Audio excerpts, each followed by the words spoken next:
করছি। এই যে এটাই হলো সেই উনুন, যেই উনুনটা নিয়ে আমরা যুদ্ধ করছি সেই উনুনটাতে করেই আজকে পিকনিক করব। প্রত্যেক বছর তো উইন্টারে পিকনিক করেই থাকি, এবার আমরা সামারেও শুরু করলাম।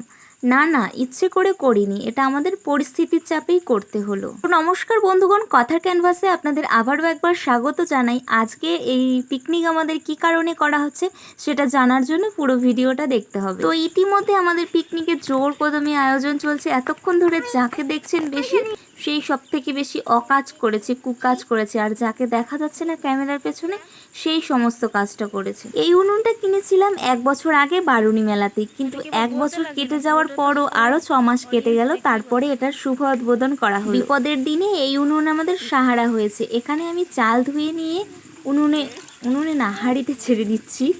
আর উনুনে কিন্তু এখনো আগুন দেওয়া হয়নি। উনুনে আগুন দেওয়াটা আরো রহস্যজনক হবে, কারণ ইতিমধ্যে 3 বার আগুন দেওয়ার চেষ্টা করেছি কিন্তু উনুন কিছুতেই জ্বলছে না। এই উনুন জ্বালানোটা আমাদের কাছে ঠিক ততটাই চ্যালেঞ্জের ছিল যতটার কাছে সতী বেহুলার কাছে লোহার ডাল সেদ্ধ করে রান্না করাটা চ্যালেঞ্জের ছিল। শুধু কি পিকনিকটা মানুষদের? একদমই না। আমরা গরু, ছাগল, হাঁস, মুরগি যারা আছে সবাইকে খাইয়ে দাইয়ে তারপরে আমরা খাবো। কারণ ইতিমধ্যে দেখতেই পেলেন পাপা কি সুন্দর করে খাওয়াচ্ছে গরুটাকে। প্রথমত ভীষণ ভয় পেয়ে গিয়েছিলাম পাপাকে না ঠিস দিয়ে দেয়, কিন্তু গোমাতা তো শিশুদের স্নেহই করে। সেদিন আমি নিয়েছিলাম মানুষের খাওয়ার দায়িত্ব আর পাপা নিয়েছিল গরু ছাগলের দায়িত্ব। এতটাই রোদ ছিল সেদিন, কিচ্ছু তাকানো যাচ্ছিল না। একটা বিশাল সংগ্রামের পর আমাদের যেন যুদ্ধ জয়ের শাক পাচ্ছে।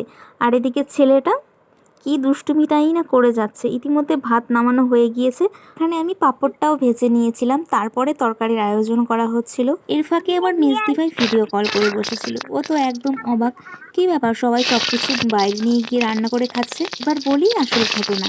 সেদিন আমরা বাড়িতে আয়োজন করেছিলাম গুরু পুজোর, কিন্তু এত পুজো ছিল যে পুরোহিতের ভীষণ ক্রাইসিস ছিল। ব্রহ্মা শান্তি না হওয়া পর্যন্ত যেহেতু উনুন জ্বালানো যাবে না, তখন ঘড়িতে বাজে 3:30, আর বাপারও ভীষণ খিদে পেয়ে গিয়েছিল, যার জন্য এই বুদ্ধিটা আমাকে করতে হয়। এক ঝলকে দেখে দিই সেদিন মেনুতে কি কি ছিল। ছিল চাল কুমড়োর তরকারি, পাঁপড় ভাজা, সাদা আলুর মাখা, আর ছিল আমসত্ব মাখা। সেদিন অনেক মজা করে খেয়েছিলাম জানেন তো। শুনতেই পেলেন বাবু কিভাবে স্লোগান দিচ্ছিল আমাদের পিকনিকের জন্য। আমার মা আর বাবু সারাদিন উপোস করে বসে থাকলো কষ্ট করে, কিন্তু বিকেল যখন 5টা বাজলো তখন পুরোহিত ফোন করে জানায় যে তার এখনও আরও 2টো পুজো বাকি আছে, যার জন্য আমাদেরটা ক্যান্সেল করতে হবে। তো কী আর করার, অগত্যা আমাদেরটা ক্যান্সেলই করা হলো। মাঝখান থেকে আমাদেরই কষ্ট হলো, এই তপ্ত রোদে আমরা বাইরে রান্না করে খেলাম। তো বাবু বলছিল যে এটা নাকি বাবুর পুরনো বাড়ির যে রান্নাঘরের জায়গা, সেখানটায় আমি রান্না করে খেয়েছিলাম। সেটা অনেক দিন আগের কথা, যখন আমার ঠাকুরদাদা ঠাকুমারা ছিলেন। তারপর আমি বাবুকে গল্প করতে করতে বললাম, আগে তোমার মা উর্মিলা রূপে তোমাকে দেখভাল করেছিল, আর আজকে আমি শিউলি রূপেই দেখভাল করলাম। তো এই ছিল আজকের ভিডিও, আর এটাই ছিল আজকে আমাদের বাইরে খোলানি পিকনিক করার মেন কারণ। তো কেমন লাগলো ভিডিওটা অবশ্যই কমেন্ট বক্সে কমেন্ট করে জানাবেন, আর ভালো লাগলে তো লাইক, কমেন্ট আর শেয়ার করতে ভুলবেনই না। দেখা হচ্ছে নেক্সট ভিডিওতে, বাই।